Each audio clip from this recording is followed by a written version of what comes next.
All right, you probably got a little pop-up, but our webinar is now being recorded. So to those of you who are joining us from YouTube, welcome. I'm Jamie Vbach with the Conservation Foundation again.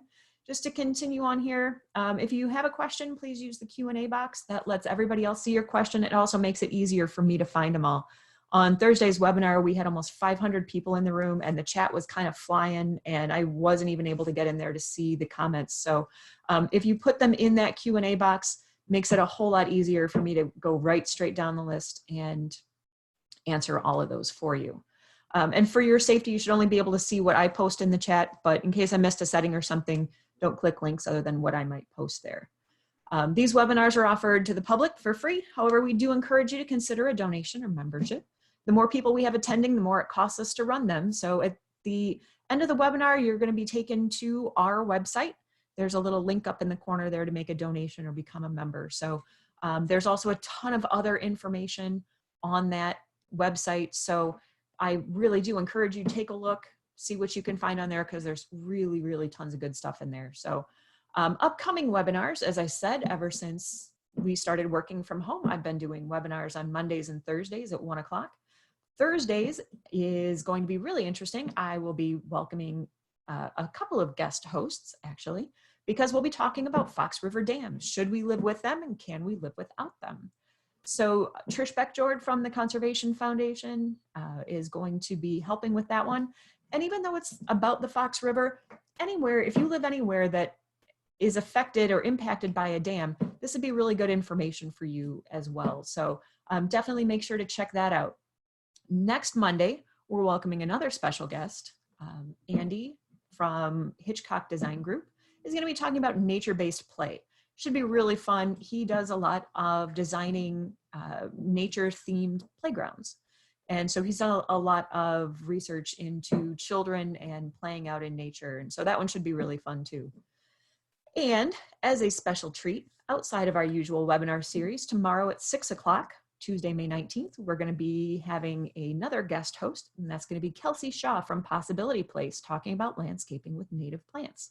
So please see our event page for all the links and all the relevant information about all of our upcoming webinars. All right. So without further ado, I am going to go ahead and share my screen with you.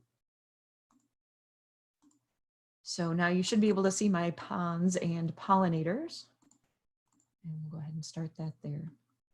So once again, please, if you have any questions, use that Q&A box. It's really hard for me to look at the chat during the presentation. And it's even hard for me to look at the Q&A box during the presentation, but I do promise I will try to get to all of the questions at the end of the webinar. So again, questions in the Q&A box, and I promise I will do my best to answer them all at the very end. So here we go. So first off, we're the Conservation Foundation. We are a 501c3, which means we are a nonprofit organization. And our whole goal is really to help to protect the health of our communities, and both our natural communities as well as our human communities. By protecting our open space, protecting our rivers, that protects our health as well. And we are an accredited land trust, which probably doesn't mean a whole lot to you, but I will say it is a really big deal. The LTA is an organization that oversees land trusts and makes sure that we're doing things fiscally responsible, as well as managing our properties in a responsible manner. So it was a really big deal for us to get that certification. So just kind of should give you a little more faith in who we are and what we do there. So why is it important? Well, conserving open space, yes, it's good for the birds and the bunnies and all of our wildlife, but it's also good for us as people. It helps to protect our water quality, our air quality, and it's really good for us. Being outdoors, studies, they're doing more and more studies all the time, and those studies are showing that being outside has a really positive impact on us, on our mental well-being, as well as our physical well-being. So it's good for our kids. It's especially nowadays, you know, the kids aren't getting outside as much. Getting them outside, playing out in nature, has just a whole host of benefits that they can't get from being inside. So it's a responsibility to our kids and to future generations so that they can enjoy the same things that we do. So if you have a pond in your neighborhood, if you're managing a pond, if you are trying to put a pond in, there's going to be a number of issues that you're going to have. So drainage and water puddling in areas that you don't really want it to. You may have geese and invasive plants all over. When you mow straight down to the edge of the water, we'll talk about this some more. That's the kind of habitat that geese love. So you're going to have those too. You're going to have shoreline erosion if you don't have plants and other things kind of holding that soil in place. Your trees and other plantings may fail if they're not put in correctly. When it gets really wet like it is now, that turf is going to be really hard to mow. Your pond may have things like algae and duckweed in it that prevent they increase the temperature of the water. They help trap the sunlight and things like that, and just cause all kinds of other issues. Your maintenance costs are going to skyrocket on it, and it just might not look good. You know, it's not a functional system then at that point. So anytime somebody calls me with issues with ponds, it generally falls into one of these 8 categories. So, and really almost always it's geese, it's algae and duckweed, and it's erosion. Those right there are the top 3 issues that people tend to have when you've got a pond. So first of all, let's take a step back. And why do we put these ponds in neighborhoods? Well, yeah, I mean, they're pretty and people like to go fishing and walk around them, whatever. They're actually a functioning system.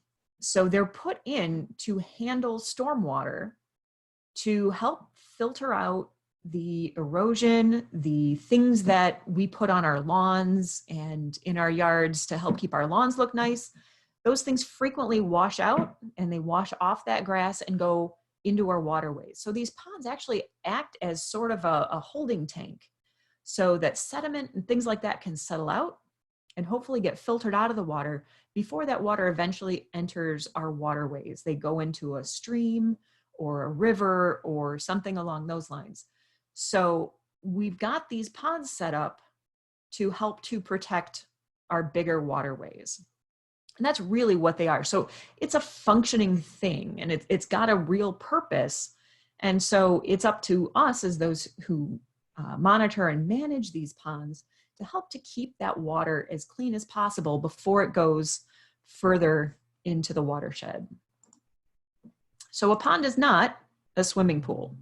The number of people who contact us and they think that putting in a fountain or something is going to give them crystal clear water, and this isn't alive. This isn't a living system that we have here in this image. This is just a static body of water.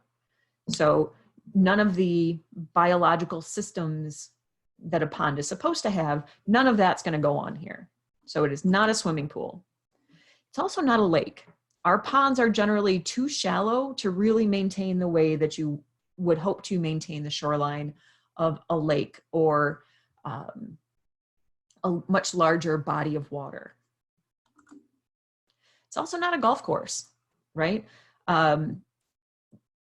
They are not meant to be pristine. So like I said with the pool, they're not meant to be these crystal clear, pristine bodies of water. It's not healthy. It's not part of the ecosystem.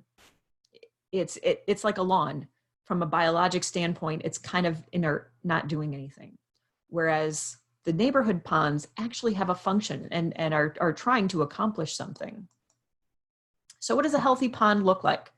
So take a look at this image here and just kind of see, we've got a fountain going there. We've got riprap. That's what they call the rocks on the shoreline there. That's called riprap. You can see some algae on the surface there. It looks like it's probably dead, so that's probably been treated recently. You see some willow trees up around the edge. Not really a whole lot else going on there. Now let's take a look at this image.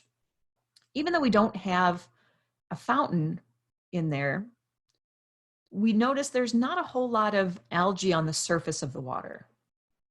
But we do have a lot of plants and taller things around the edge of the water. So that's interesting because I can guarantee you here, we're going to have lots of pollinators and butterflies and birds and things flitting all through these flowers that we wouldn't see in this image.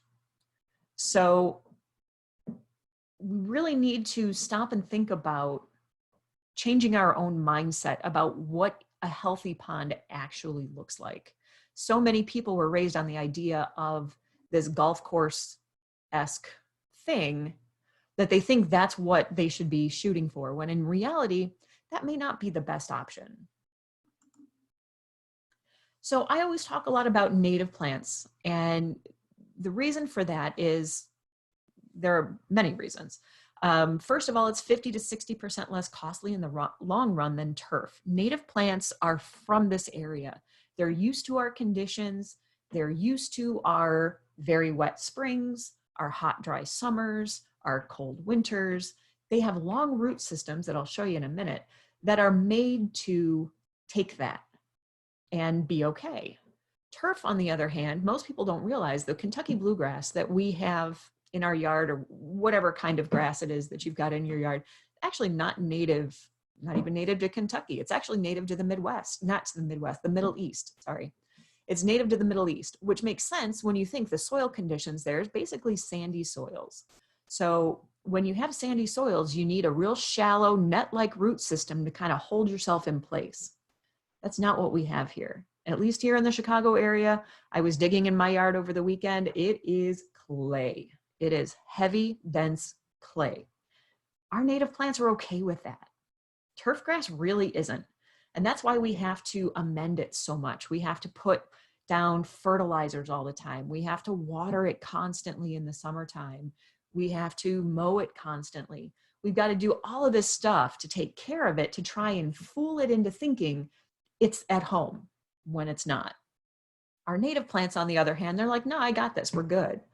So you don't have to do as much work to get those native plants to thrive. You may have to pull a few weeds every now and then. You may have to mow them once or twice a year to help to keep the weeds down. But for the most part, they're good. They're sustainable, they're long-lived. They help to actually improve the soil quality because those long roots will dig channels through the soil, which allows the water to get in there. And so they help to break up those big clay masses. They help to keep the water from sitting on the surface of the ground. Whereas with grass, because those roots are so shallow, they don't do anything for the soil. So native plants are really very good for the ecosystems that help you solve lots of these issues that a lot of people have with their landscaping. And they're good for our birds and our butterflies, right? It's that familiar food that our pollinators know and use. So things like milkweed is the one species of plant that monarch butterflies will lay their eggs on. Without milkweed, we have no monarchs. So by planting those native plants, you're providing food for those butterflies and those pollinators. Well, those caterpillars are the food for the birds, especially this time of year when a lot of birds are tending to their young. Those caterpillars are super nutrient dense, rich little packets of food for their babies. Nice soft bodies, just packed densely with nutrition. And so the more caterpillars we can encourage, the more birds we're going to have as well. So when I mentioned that these plants have super long roots, you can see what I mean here. So that Kentucky bluegrass, this guy right over here. Whoops, wait a minute, go back. There we go. So this Kentucky bluegrass that we have right here, you can see super shallow roots. Buffalo grass right next to it is a native type of grass, and you see how long those roots are. The other cool thing about buffalo grass is it only ever gets to be 18 inches tall. You can actually get away with mowing that like twice a year. So, I challenge anybody who doesn't know their grasses very well to be able to tell the difference between the two of them. It looks like regular grass. And then, for example, prairie dropseed that we see over here too is a nice ornamental looking grass, but it's native, as opposed to the perennial fountain grasses that we plant that are not. But that prairie dropseed has those super long roots. It takes care of itself even through the droughts in the summer. It's fine. So native plants do really, really well in our conditions here. So I love this image. It's kind of a tale of two cities here. On the left, we have traditional turf grass. I'm going to guess this was probably taken in July or sometime in the summer, maybe August. But, you know, take a look at how dry it is. That grass is all brown, kind of ugly looking. It's got the oak tree there, and that part's good because oak trees are native and they support lots of pollinators. On the right, though, you can see this is obviously on a hillside, so they've terraced it a little bit to help to take advantage of the rainwater and to help keep that rainwater where it falls. So by having that little terrace system in place, planted with native plants, now we can really take advantage of the natural situation. So we've got lots of plants that are all still green, regardless of what the weather is like, how dry it's been. Lots of color in there. You've got your cone flowers. That orange is butterfly weed. Lots of just really great native plants that are helping to fill that space and provide a lot of color and texture to that area, as opposed to the just kind of blah grass on the other side. As we mentioned, geese love mowed grass. Geese want to be able to walk in and walk out of a pond and be able to see in all directions. They want to know that there's not going to be a coyote or something hiding in the tall grass that might be a danger to them. So anytime you have a pond where you've got the grass in there mowed right down to the edge, you're going to have a problem with geese. So, and really geese are a problem for a number of reasons. First of all, they can be aggressive, especially when they're nesting. I had a friend who was a wildlife person with the Forest Preserve District who talked about he would get calls from office buildings of people saying they can't leave their office because there's a goose outside protecting a nest, basically blocking their door. You know, he goes off and stands up to him and chases him off and, you know, saves the day, but they can be aggressive. They also, as we all know, have a tendency just to poop everywhere. And it's nasty, it's gross. When I was an undergrad, I had a friend who was doing a research project, and as part of that research project, they looked at geese feces and tested them for antibiotic resistance. And 100% of the samples they tested at that time contained antibiotic resistant bacteria. So that's not to say that it's bacteria that would necessarily make us sick or harm us in any way, but it's really not a nice thing to think about. You know, it's not hygienic and just not something we really want to be dealing with. So the more of these types of ponds we create, the more geese we're going to have. When you put native plants up around your pond, the geese get kind of nervous and they don't like it. They're going to go someplace else. So anytime somebody comes to me and says, geez, I've got this goose problem, what do I do? Plant stuff. Plant, and, you know, even stuff that's knee high, you know, put taller plants in there and they're going to go someplace else. So again, you can see here, having these plantings around there will help to deter your geese. So down here, we've got something called arrowhead. Arrowhead is a plant that grows actually right in the water. So they like to be right at the edge of the water. They don't care if their feet are wet, their feet, you know, their roots planted right in the water. That's where they want to be. So that's a great shoreline plant to put in because they like being right where it's wet. And then back from there, you can put in all kinds of other pretty flowers, coreopsis, black-eyed Susans, that looks like some prairie clover there, some Ohio horsemint, also known as monarda, or bee balm. Just lots of really beautiful flowers, and not, you know, what people think, oh, native plants are weeds. No, they're not. They're really pretty flowers. Mix that in with some grasses and you've got a perfect planting for around your pond. So again, take a look here. You can see all the issues on this pond here, on this shoreline. Look at all that erosion versus right here, it plants right up to the edge. So erosion happens when water comes across the landscape. The faster it moves, the more likely it is to pick up particles of soil. And as it picks up those particles of soil, it carry them with them right into the water. This causes a couple of issues. First of all, you have that erosion at the shoreline. So your shoreline looks terrible. The slope changes. You know, it could encroach with trees and things like that to cause problems. but it also works to make your pond shallower and shallower over time. That bottom just starts to fill in with soil, so your pond gets more shallow. The shallower a pond is, the more difficult it is to maintain. The temperature warms up in it, and warm water causes all kinds of problems with algae growth, and it's bad for fish and things like that.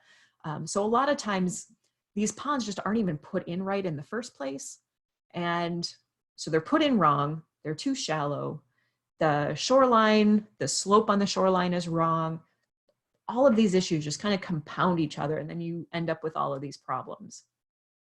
So I sort of think of it like a game of Plinko. So you remember that game from The Price is Right back in the 80s when they have all these pegs on the board, and then you drop a token in the top, and that token kind of bounces around those little pegs and finally falls into a slot at the bottom and tells you if you won a prize. So if you think about it like that, that token is like your drops of water, your raindrops.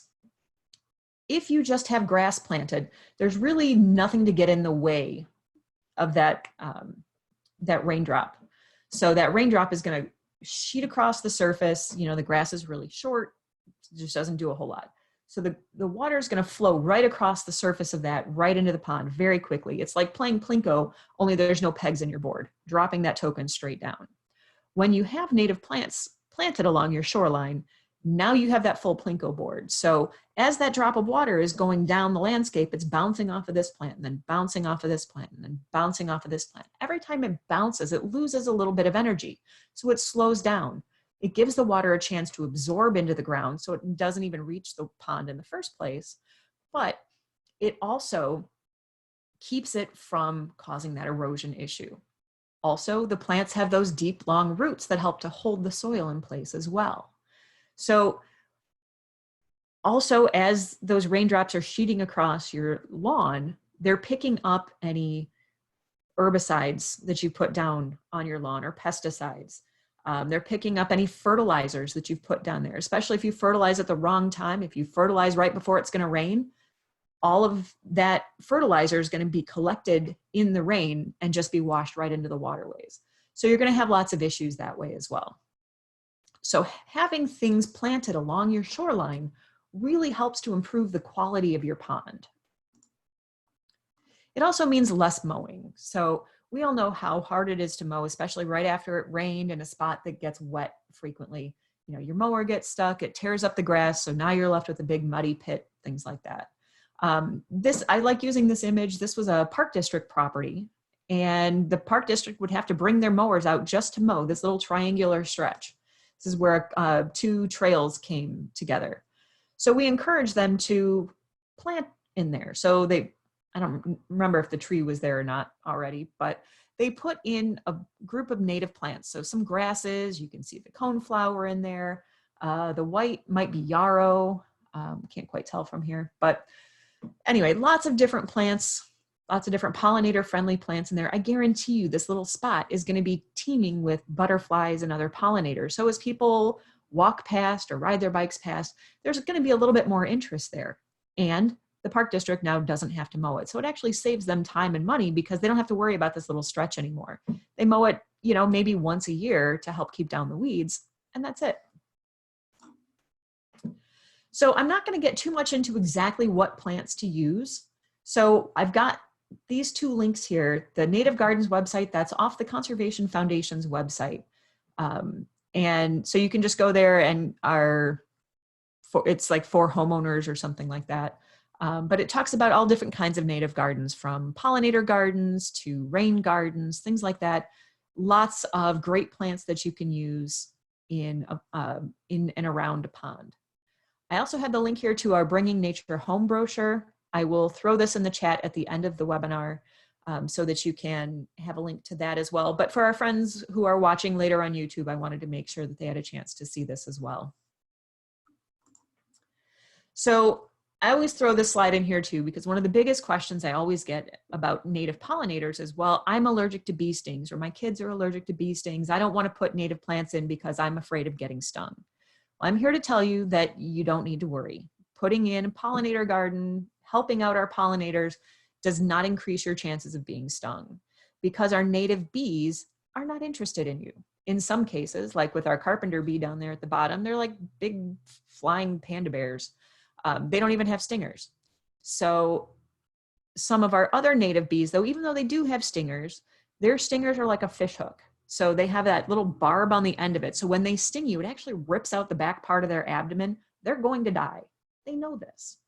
They only sting if they absolutely have to. I mean, you have to like try and actually grab them or step on them, which I've done. I don't recommend it. And I mean, you really have to threaten them to get them to sting you. So I put this here so you can see kind of, we've got honeybees and yellow jackets. So when people talk about save the bees, everybody thinks honeybees. Honeybees are actually an introduced species. They're an agricultural animal, just like pigs or cows or chickens. They're not really native to here, but they're good pollinators and we depend on them to help pollinate our crops. So we kind of give them a pass on that. But a lot of times yellow jackets, which is the image on the right, they get mistaken for bees. They are wasps. So remember how we said bees have that barbed stinger? Wasp stingers are more like a hypodermic needle. They can sting you over and over and over and over again and then fly away laughing, which I swear they do. So they're not pollinators though. They're not interested in your native plants. They are meat eaters. They are the ones who are going to fight you for your bologna sandwich, your bag of chips, your can of pop. They're the ones that are always swarming around garbage cans. It's not bees. Bees want nectar. They want pollen. They don't want your lunch. So you really don't have to worry about being stung by these native pollinators. And by the way, there are between 3,000 and 4,000 native pollinators in this area that are not honeybees. So by protecting the bees, it's like the old saying, a rising tide lifts all ships. So by protecting the honeybees, we're actually protecting this large group of other pollinators as well. So how can you help your pond? Well, if you're part of a homeowners association, make sure your homeowners association has money set aside. You will have to maintain your pond at some point. It's just going to happen. Something is going to need to be done. It's either going to need to be dredged. If you have a fountain in there, the fountain's going to break and it's going to need to be repaired. If you put native plants in along the edge, you know, you may need some maintenance on those, or if you don't have native plants and you want to put them there. So there will be a time you're going to have to spend money on that. So your homeowners association should be putting money aside in a fund to make sure that they're going to be able to maintain that pond when the time comes without having to charge everybody a ton of extra money. You can take care of your own lawn. Collect collect your grass clippings and your leaves rather than letting them wash into the pond where they're going to break down, increase the amount of nitrogen and phosphorus and things like that in there and cause algae problems. Don't treat your lawn when rain is predicted. We're supposed to get more rain this afternoon. This is not a good time to put down fertilizers and herbicides and pre-emergents and grub killers and things like that. By the way, grub killers is just a fancy word for things that kill baby insects. So if you like lightning bugs in your yard, if you like seeing lightning bugs in your yard and you put down grub killers, you're actually killing baby lightning bugs. So keep that in mind. And then make sure if you do put fertilizers down on your yard, use non-phosphorus based fertilizers. Most of the ones available for homeowners today don't have phosphorus in them anymore because it is so bad on our waterways. But also if you use a lawn service, check with them to make sure that the fertilizers and things that they're using are non-phosphorus based. Phosphorus gets in our waterways and it just really causes a mess. Don't oversalt your driveways and sidewalks. So it's a little late for that now, but keep that in mind in the winter, that the more salt and things that you put down on your driveways and on your sidewalks, the more of that's going to end up washing into our waterways. So that goes for our ponds, our streams, our rivers. You really need probably about 1/10 as much salt as you think you do. And we have plenty of information about that on our website as well. And then make sure that the inflow and outflow for your pond is clean of trash and other debris. You can see in the image here, there's all kinds of stuff blocking that inlet. That's really going to cause issues for the pond. So in a lot of cases, your village may be responsible for maintaining those. So just know that if you see inlets or outflows that are clogged, you should let somebody know, because that's going to be a problem either with flooding or with water backing up into people's yards. And you can help manage your own stormwater either through the use of a rain barrel or a rain garden. We offer rain barrels for sale through the Conservation Foundation. That's on our website as well. They are, quite honestly, and I'm not just saying this, but they are seriously some of the best made and least expensive rain barrels that I've seen. If you live in the city of Joliet, for example, we work with them on a rain barrel program where you can get a half price rain barrel if you are a city of Joliet water customer. The city of Joliet is subsidizing the cost of a rain barrel for its residents because they're interested in protecting their waterways. So for other places, there are other places you can get rain barrels as well, like I said, as well as ordering them off of our website. And the bonus, if you order them off of our website, they will also deliver them to your house for, I think it's like $5. So really, really worth it. So check that out if you're interested in getting a rain barrel. You can also put in a rain garden. If you take a look at that image on the right, little caveat, check with your local restrictions before doing something like this. But this person had a ditch in front of their house that was constantly wet and muddy. They put in this rain garden, and for those of you who may know your plants, you'll notice not all of these are native, and that's fine, but a large number of them are, and they're water-loving plants. So they're plants that don't mind wet soils. So rather than having just a big, wet, muddy pit in his front yard, he put all these nice little plants in, and now he's got this beautiful garden full of plants that love wet soil. So kind of two birds, one stone there. Now he doesn't have to mow it, and he doesn't have to worry about all that mud anymore. So these webinars are brought to you by our Conservation at Home program. This is a program that the Conservation Foundation developed where our representatives will come out and make recommendations, consult with you on native plants for your yard, ideas for rain gardens, ideas for pollinator gardens, anything like that that you're looking to do. We don't actually do the work, but we do the consultations, and we can also provide you with ideas for places to get plants, companies that you might work with to do the landscaping work and all of that. We've got almost 1,000 certified properties. So that means people who called us, we came out, they had a variety of native plants, they were doing something with their rainwater, and they got certified. So there's no cost for the consultation. We do ask for a $50 donation though, if you do get certified. So that covers the cost of your sign as well as our visits. We also have a great Facebook page for Conservation at Home members. Everybody's posting beautiful pictures of their yards, of plants, getting help with identifying plants. It's really a great group. And I can show you here a little bit about how we're helping Will County as well. So we help with municipal restoration projects like this one here at Prairie Park in Frankfort. They had put in this native plant installation around a pond in town and stopped maintaining it. And after a few years, you notice a lot of the weeds started coming in. And so we helped them get a new contract for maintenance in there, as well as helping them do a couple of volunteer work days every year to get rid of all of these weeds and get this park looking absolutely gorgeous again.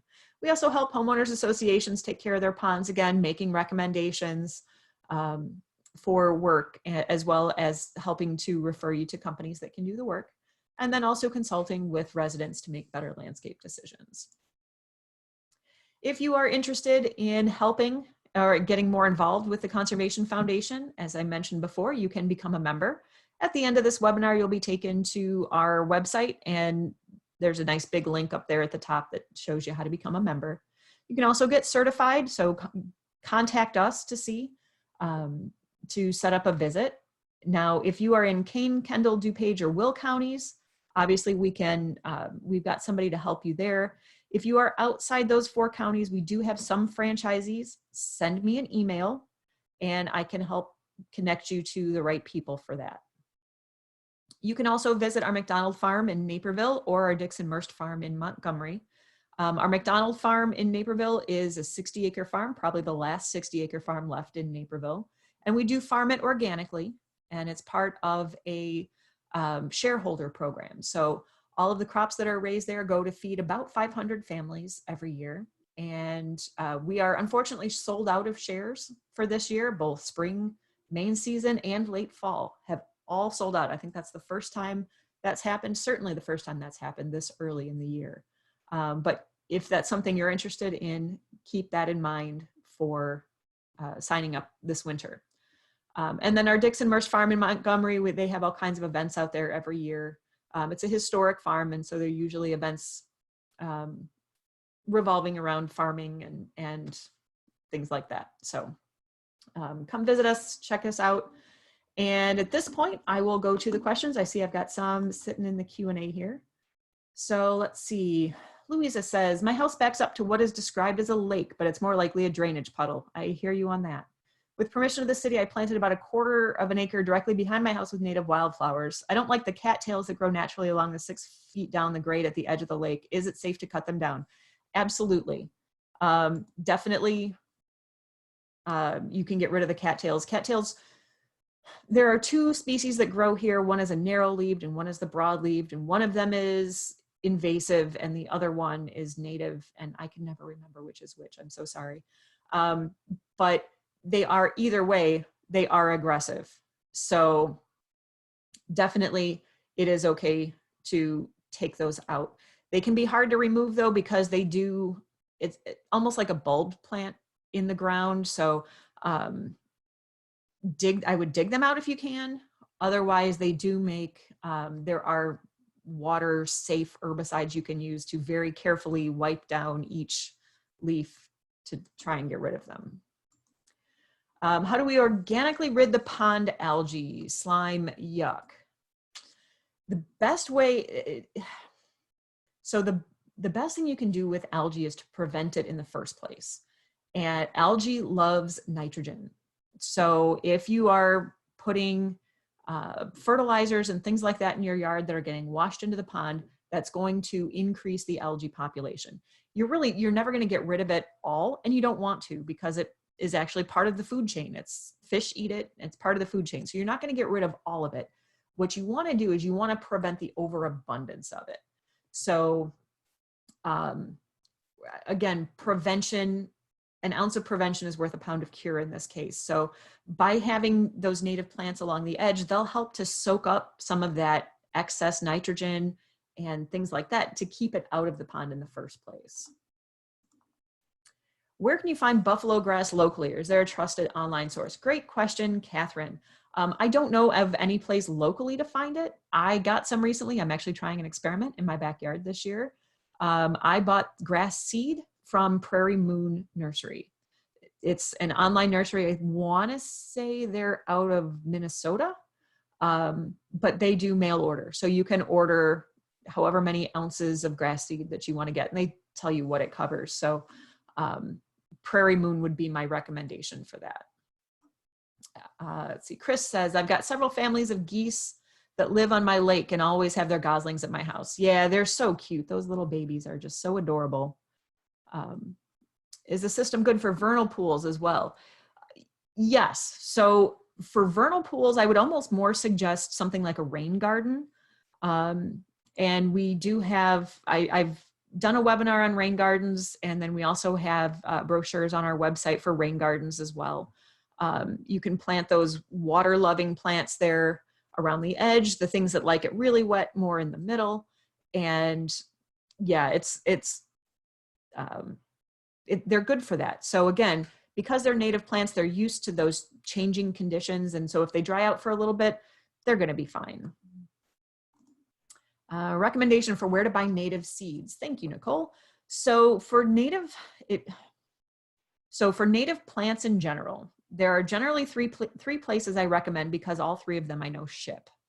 So no matter where you are, they will mail them to you. And those 3 places I recommend are Possibility Place. They're located in Moni, Illinois. So if you are in the area, definitely give them a call, but call them first. Even though they're a nursery, they're not really retail. So you can call and order online and then go there to pick them up. So Possibility Place, Prairie Nursery, and Prairie Moon Nursery. All 3 of those will do mail order for plants. So Prairie Moon, I think, I haven't checked Prairie Nursery lately, but Prairie Moon I know is running a little bit low on stuff because it seems like with everybody staying at home, everybody really wants to work in their yard. So you may have a little bit of trouble finding things right now as the nurseries just have had a run on things. But those are my recommendations. Natural way to kill grubs without hurting other bugs. Great question. So the answer is no.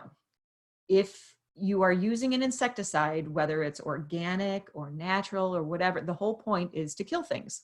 So organic insecticides are going to kill things just as much as a synthetic insecticide will kill things. So again, grubs are baby insects. We unfortunately don't have the technology to pick and choose which insects that we kill. So if it's made to kill, it's going to kill. That's unfortunately just the way it goes. Holly says, natural lawn care discourages collecting lawn clippings. Keeping your grass and clippings on the lawns returns nitrogen and phosphorus and those clippings to the lawn, thereby requiring less commercial fertilizer application. By having a buffer of native plants along the pond shoreline, this will filter out those grass clippings that may run off the land surface toward the pond. Yes, Holly, you are correct. So if you have a mower that will mulch the grass clippings, absolutely. But if you're not mulching them in, or if you're using a lawn care service or something like that, you know, and that's the problem with lawns. You know, I am not the lawn expert. Honestly, you know, people come to me about caring for their lawn and my answer is really have less of it. You know, the less lawn we have, the better off we're all going to be. So mulch the clippings, absolutely, if you can.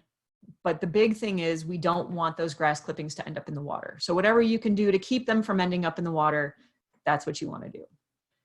A good place to get a rain barrel. The nice thing, Robin, about the rain barrels are that the company that we get them from, they will ship them anywhere. So you can go on our website, theconservationfoundation.org, and go to our rain barrel page, order it from there, and they will deliver it. So you don't even have to come to us to pick them up. I know he says they ship them even to like California and stuff. So an organization that come out to a home in Lake County, I believe Open Lands is our Lake County franchisee out that way. So feel free to contact Open Lands or drop me an email and we'll get you to the right place too. Anne says, is TCF a nationwide organization or limited to Illinois or to one county? Great question. So we are local. So our service area is Kane, Kendall, DuPage, and Will counties in Illinois, kind of the collar counties to Cook, which is where Chicago is. So that's our main service area. Our Conservation at Home program is franchised out to other places. So we work with several other land trusts and other organizations to get that Conservation at Home program out to a wider audience. So if you live outside of our main service area and you're looking for something like that, you can go to, I think it's findalandtrust.com and find a local land trust to you, or drop me an email and I will help you find one that's close to you. How to get rid of duckweed? Great question, Maria. Again, this goes back with the algae too, you know, ounce of prevention. It's really hard to get rid of it without using some kind of herbicide, like a water-based herbicide. So again, this is another one where you want to prevent all of the nitrogen and those nutrients from getting into the water so that there's less nutrients and things for that to feed off of. Chris says, I live in a spring-fed lake, so no chance of it ever getting shallow. Last night's flooding rains raised the level so high, and there's sure to be erosion if it doesn't dry up and go back down fast. Anything to help so erosion isn't as damaging. Those native plants, man, that's the biggest thing. You know, immediately to do right now, I unfortunately don't know of anything you can do sort of after the fact, but getting a shoreline full of those native plants will help to prevent that erosion from happening. They really do help buffer, like you read a lot about down in Florida, how they've got the mangrove forests, and whenever they have hurricanes, those mangrove forests actually they protect the land inland from taking the brunt of the hurricane damage. And so as they've taken down these mangrove forests, they've had more and more issues with these hurricanes. It's kind of similar to that on a sort of a smaller scale. So when we have native plants and we have these big plantings in there, those roots will help to protect the soil and help to hold everything in place to prevent further damage. Is fescue a native grass? Is it okay to plant in your yard? I believe there are different types of fescue. I know there are some native grasses. I want to say I think there is a native fescue. I think. I would have to look that up though. I'm not 100% certain. I'm not a big grass person. So I'm not 100% certain on that. Some trees fell into our pond or vernal pool, not sure. They have been in the water a few years. Does a rotting tree do anything to the water and the wildlife? It looks pretty ugly, but if it's habitat, I don't want to pull them out. Great question. I would think this would go kind of along the lines of having that degrading plant matter in the water. I would say you might want to pull it out. Does it create habitat?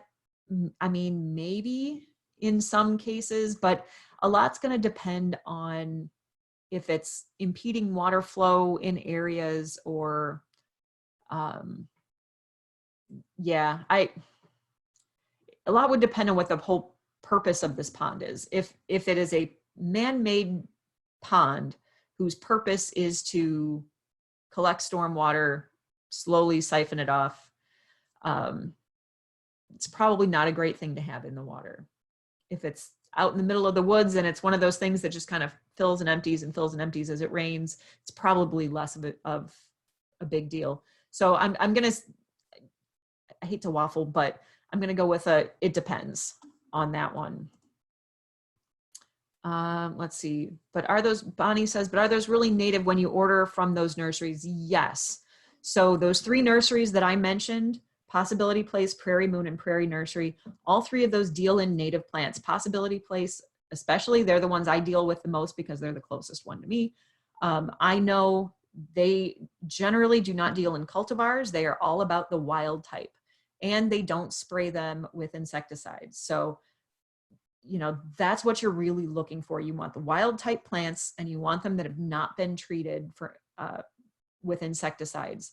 So yes, those 3 nurseries I mentioned, if you go to a big box store, who knows what you're getting there?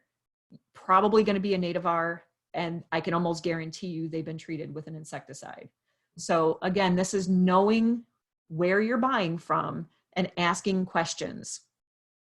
So conversations, if you really want to make sure you're getting what you think you're getting, have a conversation.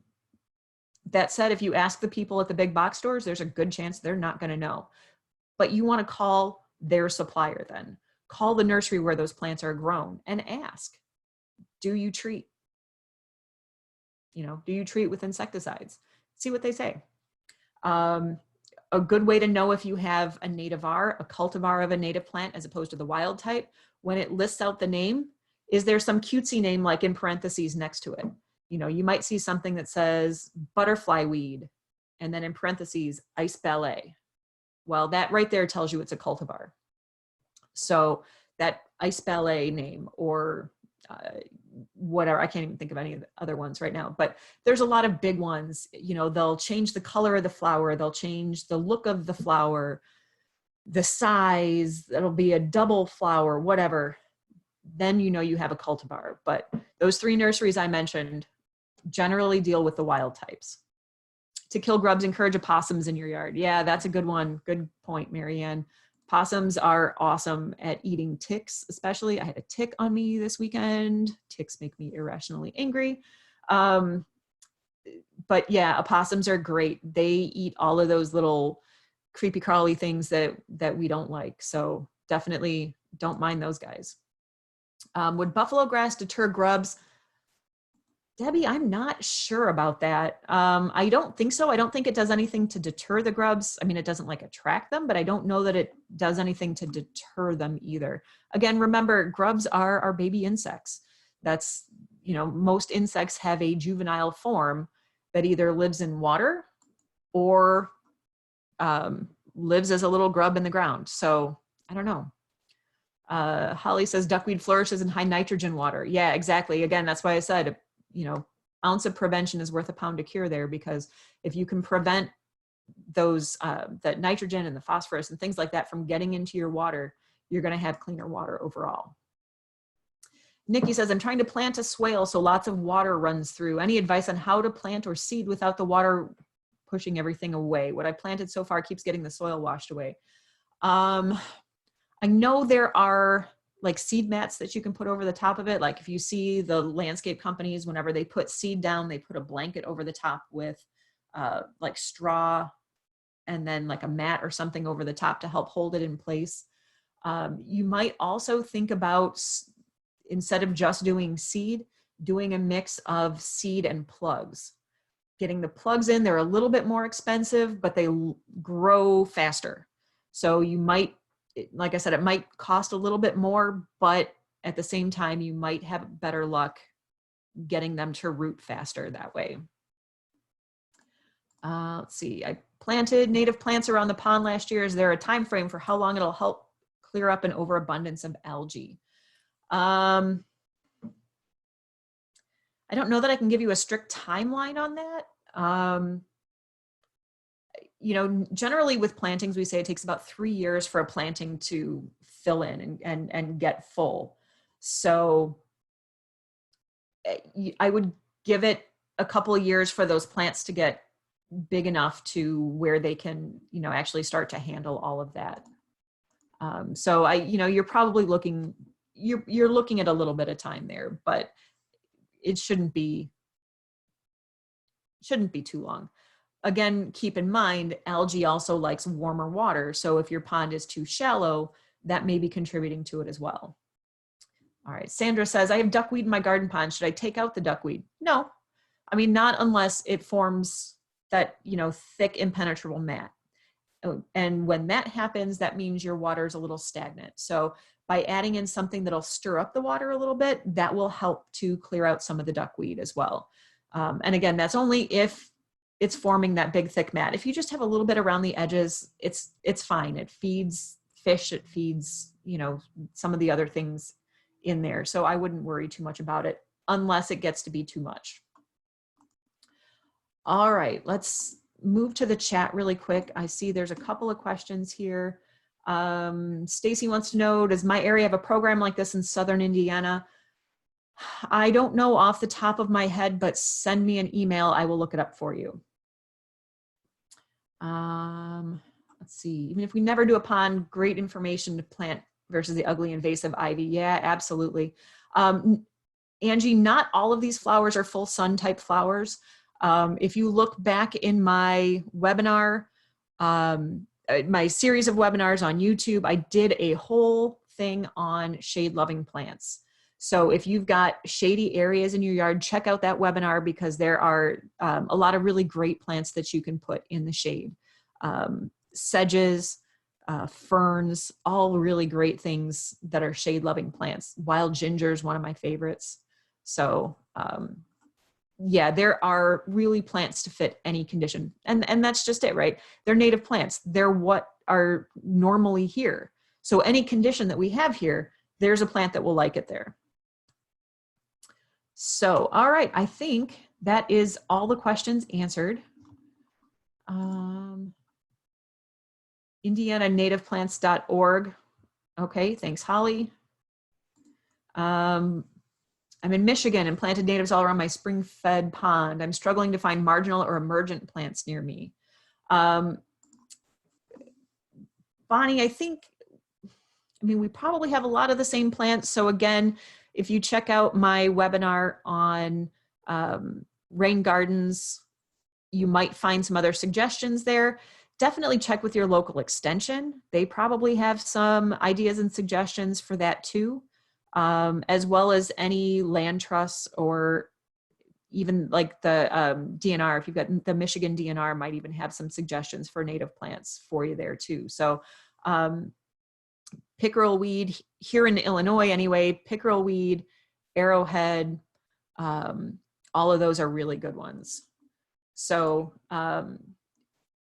Deborah, all the webinars are stored on our YouTube channel.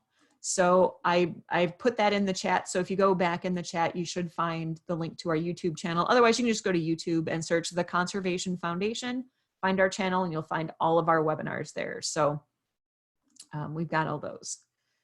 And this will be the last question here. Any advice for someone who's considering pitching to their subdivision to convert their ponds and common areas? Fantastic idea, Nikki. Yeah, I know this can be a real struggle sometimes because a lot of people have it in their heads that there's supposed to be this golf course perfect looking pond. It's tricky, but getting them good information, presenting it in a non-confrontational way, you know, finding somebody, a kindred spirit, you know, somewhere maybe on the board, somebody who might be open to the idea, can really help. And, you know, just to have somebody else to sort of have your back. So definitely get the ideas going though. Give them more and more, as much information as you can. Send them to our website, right? We've got information up on our website. I have worked with several homeowners associations who are interested in this kind of thing. You know, give them this webinar if you want. So best of luck. Any, you know, if there's anything I can do to help, let me know. Any good resources that accomplish this? I'm not totally sure what you mean by that, but you know, we have worked with homeowners associations before who have done this kind of thing. A lot of the pictures that I was showing came from something just like this that we had done. So, all right, with that, my friends, I'm going to let you all go, get back to your day. Enjoy the rest of your day. Thank you so much for attending, and we hope to see you again very soon. Bye.